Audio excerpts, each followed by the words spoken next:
नमस्कार दोस्तों, आज की वीडियो में आप सभी का बहुत बहुत स्वागत है। दोस्तों आज हम एक सवाल के बारे में चर्चा करने जा रहे हैं जो कि काफ़ी बार आपको कमेंट सेक्शन में देखने को मिला होगा। स्टॉक टॉक वीडियोस में भी कुछ दर्शक रिक्वेस्ट करते हैं कि आप फंडामेंटल एनालिसिस को इंक्लूड करिए, या काफ़ी ऐसे दर्शक हैं जो मुझसे सवाल पूछते हैं जो काफ़ी समय से स्टॉक मार्केट में निवेश कर रहे हैं कि इस समय फंडामेंटल एनालिसिस फेल क्यों हो रहा है। फेल होने का मतलब दोस्तों एक सीधा साधा लॉजिक है कि जो स्टॉक्स फंडामेंटली स्ट्रांग हैं शायद वो अच्छा रिटर्न्स ना जनरेट करें, और जो स्टॉक्स फंडामेंटली वीक हैं वो शायद मल्टीबैगर रिटर्न्स जनरेट कर रहे हैं। तो यहाँ पे एक मिसमैच क्रिएट होता है जो भी स्टॉक के फंडामेंटल्स हैं और उसके रिटर्न्स के बीच में। तो इस वजह से काफ़ी दर्शकों के मन में सवाल आता है कि ये फंडामेंटल एनालिसिस काम क्यों नहीं कर रहा। जो लोग बहुत पुराने स्टॉक मार्केट में निवेश करते हैं उनके लिए ये सबसे बड़ी समस्या है, क्योंकि पहले के समय में जहाँ तक मुझे ध्यान है, जब मेरे फादर निवेश करते थे स्टॉक मार्केट में या मेरे ग्रैंडफादर निवेश करते थे, उस समय फंडामेंटल्स को ज़्यादा इंपॉर्टेंस दी जाती थी। लेकिन आज के समय में फंडामेंटल एनालिसिस के बेसिस के ऊपर स्टॉक मार्केट में पैसा कमाना लगभग नामुमकिन हो गया है या असंभव हो गया है। तो आज की इस वीडियो में हम 5 ऐसे कारणों को जानेंगे जो कि इस समय मार्केट से रिलेटेड है, करंट मार्केट सिचुएशन के हिसाब से। यहाँ पे कोई मैं आपको थ्योरेटिकल ज्ञान नहीं दे रहा, प्रैक्टिकली इस समय मार्केट में क्या हो रहा है, किस वजह से जो आपका फंडामेंटल एनालिसिस है काम नहीं कर रहा, उसकी चर्चा हम आज के इस वीडियो में करेंगे। दोस्तों आगे बढ़ने से पहले मैं आपसे अनुरोध करूंगा कि अगर आप इस चैनल के साथ नए जुड़े हैं और आने वाले समय में आप इसी तरह जानकारी से भरपूर और ज्ञानवर्धक वीडियोस देखना चाहते हैं तो चैनल को जरूर सब्सक्राइब करिए। सब्सक्राइब के ऑप्शन इस समय आपकी स्क्रीन पे विजिबल है।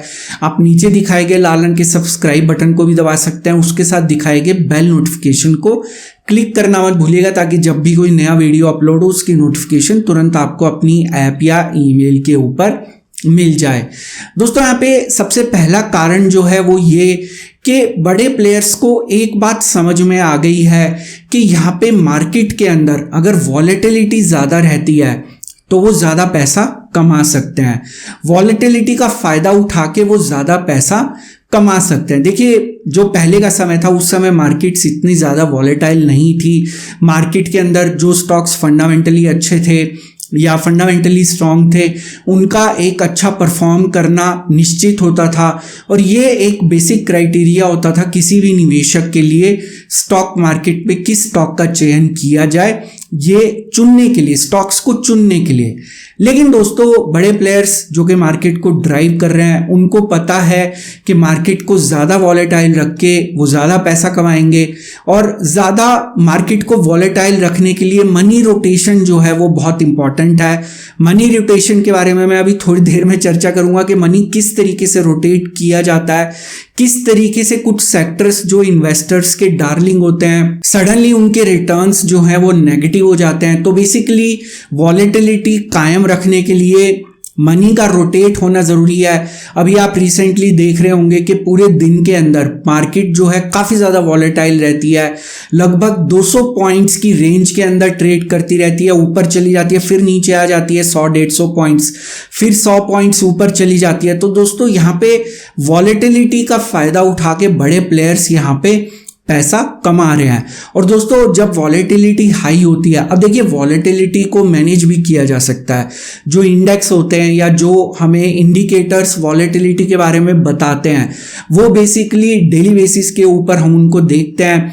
तो यहाँ पे मान लीजिए कोई एक स्टॉक या इंडेक्स जो है वो एक एक्स प्राइस पे खुला और वहाँ दिन के अंदर उसके अंदर काफ़ी ज़्यादा वॉलेटिलिटी रही, लेकिन क्लोजिंग बेसिस पे उसके अंदर पिछले दिन के क्लोजिंग प्राइस के मुकाबले कुछ ज़्यादा चेंज देखने को नहीं मिला, तो दोस्तों यहाँ पे उसको कम वॉलेटाइल माना जाएगा। अब दोस्तों यहाँ पे अगर देखा जाए पिछले 2-2.5 साल के अंदर आप देखेंगे कि मार्केट ने कोई ज़्यादा मूवमेंट नहीं दिखाई। अगर आप क्लोजिंग बेसिस पे देखें एक हार्डली 1000-1500 पॉइंट्स की मूवमेंट होगी। मैं ये एनालिसिस कर रहा था कुछ समय पहले, तो पिछले 3 साल के अंदर मार्केट ने हार्डली 1,500 पॉइंट्स की मूवमेंट दिखाई होगी। लेकिन दोस्तों यहाँ पे वॉलेटिलिटी इतनी ज़्यादा हाई थी कि आप डेली बेसिस के ऊपर देखेंगे कि कितनी ज़्यादा वॉलेटिलिटी थी। तो जब वॉलेटिलिटी हाई होती है तो फंडामेंटल एनालिसिस काम करना बंद कर देता है। ये एक बेसिक रूल है, बेसिक प्रिंसिपल है। दूसरा दोस्तों, यहाँ पे पंप एंड डंप की रणनीति अपनाई जाती है। जैसे कि थोड़ी देर पहले मैंने आपको कहा मनी रोटेशन के बारे में चर्चा की। पिछले हफ्ते के निफ्टी डिमांड सप्लाई वीडियो में भी मैंने आपको बताया कि मनी रोटेशन का क्या महत्व है, कौन से सेक्टर से पैसा निकाल के कौन से सेक्टर में डाला जा रहा है। अगर आप देखेंगे फार्मा सेक्टर को, इसका ईयरली रिटर्न जो है वो हाईएस्ट है, सभी सेक्टर्स में हाईएस्ट है 42%। लेकिन पिछले 1 महीने का इसका रिटर्न -4.5% है और 6 महीने का रिटर्न केवल 0.85% है और 1 साल का रिटर्न 42% है। लेकिन 6 महीने पहले का रिटर्न 0.85% है। मतलब जिसने 1 साल पहले डाला उसका 100 रुपया इस समय 142 रुपया है। लेकिन जिसने 6 महीने पहले पैसे डाला उसका 100 रुपया जो है वो 101 रुपये भी नहीं है इस समय। अगर आप ब्रोकरेज वगैरह सब माइनस कर दें, दूसरे चार्जेस माइनस कर दें, तो 100 रुपये के केवल 100 रुपये ही होंगे यहाँ पे। तो दोस्तों यहाँ पे होता क्या है कि मनी रोटेशन काफ़ी इंपॉर्टेंट है। किस सेक्टर में पैसा डाला जा रहा है इसके बारे में हमने चर्चा की थी। फेब मार्च के अंदर हमने चर्चा की थी कि फार्मा के अंदर जो है पैसा किस तरीके से मूव कर रहा है, कौन से सेक्टर के अंदर पैसा जा रहा है, कौन से सेक्टर से पैसा निकाला जा रहा है। तो फार्मा जो है फंडामेंटली स्ट्रॉन्ग सेक्टर है।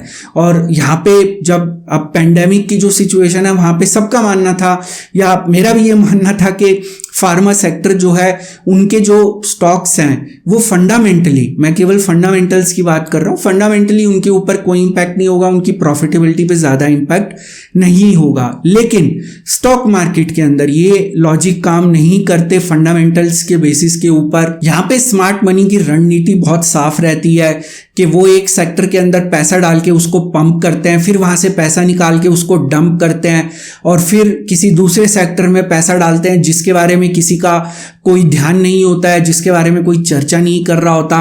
फिर उसको ऊपर लेके जाएंगे, वहाँ से फिर पैसा निकालेंगे और फिर उसको डंप कर देंगे। तो दोस्तों पंप एंड डंप के अंदर फंडामेंटल एनालिसिस काम नहीं करता। अब दोस्तों तीसरा कारण ये होता है कि यहाँ पे फंडामेंटली अगर देखें, अभी रिसेंटली जो Q2 के रिजल्ट्स भी आए, Q1 के रिजल्ट्स भी आए, तो आप देखेंगे कि काफ़ी सारी कंपनीज जो हैं वो फंडामेंटली वीक हैं। अब आपके मन में एक सवाल आएगा कि भाई यहाँ पे कंपनीज तो प्रॉफिटेबल है, लेकिन आपने ये नहीं देखा कि वो प्रॉफिटेबिलिटी जो है कॉस्ट को कम करके मेंटेन की गई है, जो कि सस्टेनेबल मॉडल नहीं है।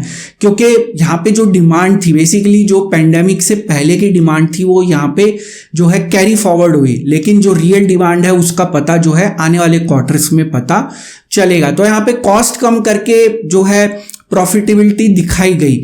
लेकिन ईपीएस अगर आप देखेंगे तो ज़्यादातर कंपनीज के ईपीएस जो हैं वो नेगेटिव हैं। तो दोस्तों ये जो वीकनेस है, एक्सपर्ट्स का मानना है कि अगले कुछ क्वार्टर्स में चल सकती है। और यहाँ पे बड़े प्लेयर्स ने रीसेंट रैली के अंदर क्यों नहीं पार्टिसिपेट किया, ये एक सबसे बड़ा सवाल है।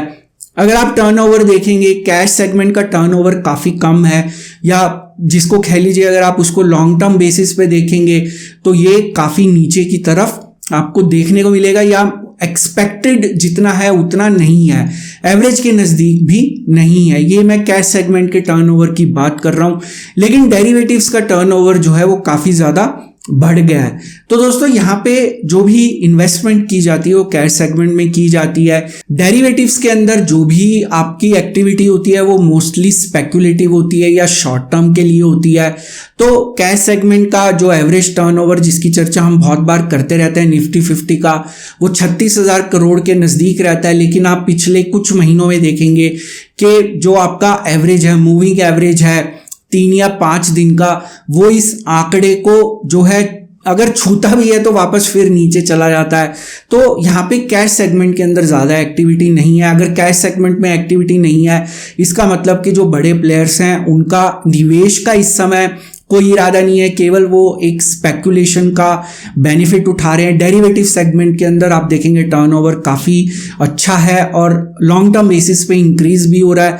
तो जब कैश सेगमेंट के अंदर पैसा आना शुरू होगा, टर्नओवर इंक्रीज होना शुरू होगा, तभी हम कह पाएंगे कि यहाँ पे फंडामेंटल्स काम करेंगे, क्योंकि तब जो है फंडामेंटल्स देख के पैसा कैश सेगमेंट में डाला जाता है स्मार्ट मनी के द्वारा, और जो स्पेक्यूलेशन होता है उसके अंदर डेरिवेटिव्स के अंदर आपको टर्नओवर बढ़ता हुआ दिखाई देगा।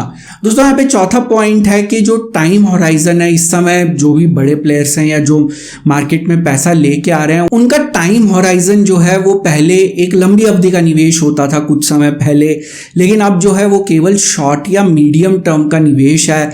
इसलिए मैंने थोड़ी देर पहले आपको कहा कि अभी जो रिसेंट रैली है उसके अंदर बड़े प्लेयर्स ने पार्टिसिपेट नहीं किया, क्योंकि जो लॉन्ग टर्म उनका अगर होराइजन है तो वो कैश सेगमेंट में निवेश करते, लेकिन अभी उनका होराइजन शॉर्ट टर्म है, इसलिए वो डेरिवेटिव्स के अंदर जो है टर्नओवर इंक्रीज हो रहा है, डेरिवेटिव्स के अंदर ट्रेड किया जा रहा है। ये डेटा पॉइंट्स हम बहुत बार इस चैनल पे डिस्कस कर चुके हैं। तो टाइम होराइजन भी इंपॉर्टेंट होता है कि जब उनका एक लॉन्ग टर्म निवेश का इरादा होगा, होराइजन जो है लॉन्ग टर्म का होगा, तो डेफिनेटली आपको फंडामेंटल एनालिसिस काम करता हुआ दिखाई देगा, लेकिन इस समय जो है वो काम करता हुआ दिखाई नहीं दे रहा।